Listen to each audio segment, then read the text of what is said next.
नमस्कार, आप देख रहे हैं डेली न्यूज 9 और मैं हूं मनीषा श्रीवास आपके साथ। डालते हैं एक नजर आज की मुख्य खबरों पर। दर्शकों, इस वक्त हमारे समक्ष है डॉक्टर शब्बीर एच राजा सर। आप एक यूरोलॉजिस्ट हो, एंड्रोलॉजिस्ट एंड लेप्रोस्कोपिक यूरोसर्जन हो सर। सर, हमारे चैनल पर आपका स्वागत है। वर्ल्ड किडनी डे के अवसर पर सर हम आपसे ये जानना चाहेंगे कि आजकल जो युवा लोग हैं किडनी के प्रॉब्लम्स काफ़ी जनरेट हो रहे हैं, तो आप ये बताइए ये किस तरह की एक लाइफस्टाइल है, किस तरह से ये जनरेट होते हैं, ये प्रॉब्लम्स क्यों आ रहे हैं, उस बारे में थोड़ा बताइए। नमस्कार, आज वर्ल्ड किडनी डे है और मैं एक यूरोलॉजिस्ट हूँ। तो एज अ यूरोलॉजिस्ट जो कॉमन प्रॉब्लम्स जो हमें देखने को मिलती है यंग जनरेशन के अंदर, और अभी जैसे कि समर सीजन चल रहा है तो most commonly kidney stone, ureteric stone के प्रॉब्लम बहुत कॉमनली देखने को मिलते हैं। ठीक है, और इसकी एक बहुत कॉमन जो कारण है देखने को मिलता है स्पेशली यंग फीमेल्स के अंदर कि लोगों का पानी कम पीते हैं। ठीक है, और उसके अलावा जो है दूसरे बाहर के जो है आजकल की लाइफस्टाइल के हिसाब से कॉफ़ी बार, चाय, कॉफ़ी इतना होता है, इनका बहुत ज़्यादा सेवन करते हैं। ठीक है, इस वजह से ये स्टोन के प्रॉब्लम्स बहुत ज़्यादा देखने में आते हैं। सर, ये भी देखा गया कि जिन लोगों की सेडेंटरी लाइफस्टाइल है और दूसरी बात कोविड के बाद में जिन्होंने स्टेरॉइड इनटेक किया हुआ है, इनमें भी देखा गया कि इसके जो प्रॉब्लम है काफ़ी बढ़ रहे हैं, किडनी की प्रॉब्लम है। तो ये जैसे फर्स्ट और सेकंड स्टेज तक जो प्रॉब्लम रहते हैं, तो उस बारे में किस तरह से प्रिकॉशंस लेनी चाहिए, थोड़ा उस बारे में आप बताइए। ये जो आप बता रहे हैं कि जिन्होंने स्टेरॉइड लिया है कोविड के प्रॉब्लम से, इनके अंदर यूजुअली कुछ लोगों के अंदर और जिनके अंदर प्री एग्जिस्टिंग कोमॉर्बिडिटीज थी, जैसे डायबिटिक पेशेंट्स, हाइपरटेंसिव पेशेंट जो थे, इन लोगों के अंदर जो है क्रोनिक किडनी डिजीजेस के चांसेस बढ़ जाते हैं, जिसकी वजह से धीरे धीरे किडनी के फंक्शन के ऊपर असर पड़ता है। किडनी नॉर्मली फंक्शन नहीं कर पाती है, जो काम किडनी को करना चाहिए नॉर्मली, जो एक्सेस वाटर एक्सक्रीशन का काम करना चाहिए, जो हार्मफुल प्रोडक्ट्स हैं, सोल्यूट्स हैं, जिनका इक्विलिब्रियम मेंटेन करना चाहिए और हार्मफुल प्रोडक्ट्स को एक्सक्रीट करना चाहिए, वो नहीं कर पाती। इसकी वजह से बॉडी में अक्यूमुलेट होते हैं। इसकी वजह से सारे उसकी वजह से बॉडी के ऊपर जो दुष्परिणाम होते हैं वो सब दिखते हैं। जो किडनी अपनी खराब हो जाती है, जब डायलिसिस की जरूरत गिरती है, एक स्टेज ऐसा आता है कि बाद में डोनर से भी किडनी अपने को लेना पड़ता, तो ये किस तरह के स्टेजेस निर्माण होती है, थोड़ा उस बारे में आप बताइए। जनरली जब पेशेंट्स स्टेज 5 में चले जाते हैं किडनी डिजीज के अंदर, जिनका जो ग्लोमेरुलर फिल्ट्रेशन रेट जो बोलते हैं, जो किडनी के अंदर मापा जाता है, जो किडनी का बेसिक फंक्शन है, ठीक है, जब वो 15 से भी नीचे चला जाता है, स्टेज 5 में चला जाता है, जब यूरिन प्रोडक्शन एकदम नहीं के बराबर हो जाता है, और इन पेशेंट्स को कंटिन्यूसली डायलिसिस के ऊपर रहना पड़ता है, जिसे बोलते हैं मेंटेनेंस हीमोडायलिसिस, कंटिन्यूसली डायलिसिस के ऊपर ही रहना पड़ता है।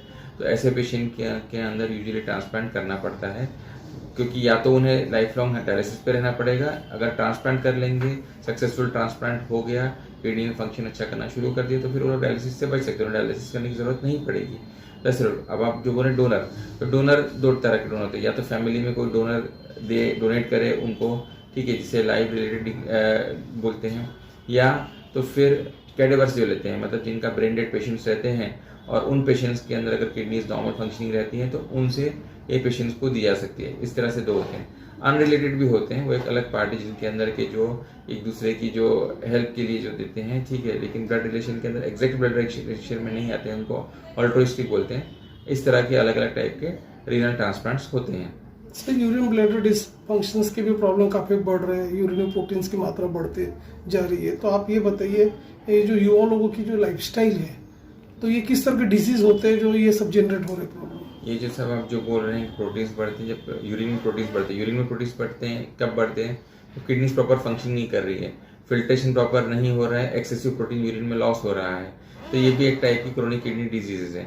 अब लाइफस्टाइल के अंदर अगर आप देखेंगे तो सबसे मोस्ट कॉमन जो कारण है, जो कि सबसे ज़्यादा प्रॉब्लम क्रिएट करती है, वो ओवर द काउंटर ड्रग्स लेना, मतलब कि NSAIDs लेना, पेन किलर्स। बहुत कॉमनली जो लोग कभी भी कुछ भी हुआ और फार्मेसी से जाके पेन किलर्स लेते हैं, बहुत ही क्रोनिक पेन किलर्स का यूज़ करते हैं, उसकी वजह से किडनीज के फंक्शन के ऊपर बहुत ज़्यादा असर पड़ता है।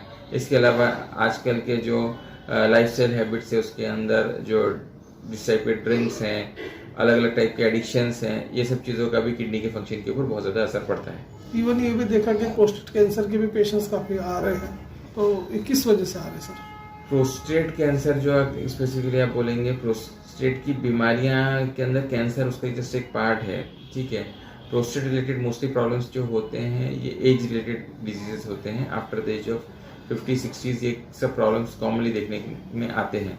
जैसे कि after the age of 50-60 prostate का साइज बढ़ता है, उसकी वजह से यूरिन पास करने के अंदर तकलीफ होती है। अब उसके अंदर 10 से 15% लोगों को जो प्रोस्टेट का एनलार्जमेंट है वो कैंसर की वजह से होता है। तो कैंसर की वजह से होता है इन लोगों के अंदर, तो यूजुअली हेरिडिटरी के चांसेस बहुत ज़्यादा होते हैं इसके अंदर। हेरिडिटरी कैंसर होने के चांसेस जिनके फादर, अंकल या अदर ब्लड रिलेटिव्स के अंदर पहले प्रोस्टेट कैंसर पाया गया है, उनके अंदर चांसेस बहुत ज़्यादा बढ़ जाते हैं। फिर इसका ट्रीटमेंट कैसे होता है, डिपेंडिंग ऑन द स्टेज इसका अलग अलग टाइप के कैंसर होते हैं। अगर लोकलाइज्ड है, कहीं फैला हुआ नहीं है, तो सर्जरी के द्वारा उसको निकाला जा सकता है। सर्जरी के अंदर में भी ओपन सर्जरी हो सकती है, लैप्रोस्कोपिक सर्जरी हो सकती है, रोबोटिक सर्जरी हो सकती है, इससे इसको निकाला जा सकता है। और अगर फैले हुए हैं तो फिर उसके लिए उनको हार्मोनल थेरेपी या कीमोथेरेपी दी जाती है। इसके अलावा जो नॉर्मल प्रोस्टेट का एनलार्जमेंट होता है, जिसको सेनाइल एनलार्जमेंट ऑफ प्रोस्टेट बोलते हैं, जिनकी वजह से यूरिन करने में तकलीफ आती है, उनको मेडिसिन से ठीक किया जा सकता है। अगर मेडिसिन से नहीं होते हैं तो उनको फिर एंडोस्कोपिकली उनके लिए अलग अलग सर्जिकल प्रोसीजर्स हैं, जैसे कि TURP हैं, और लेजर से उनको निकाला जा सकता है। ये सब अलग अलग तरीके की सर्जरी की जा सकती है।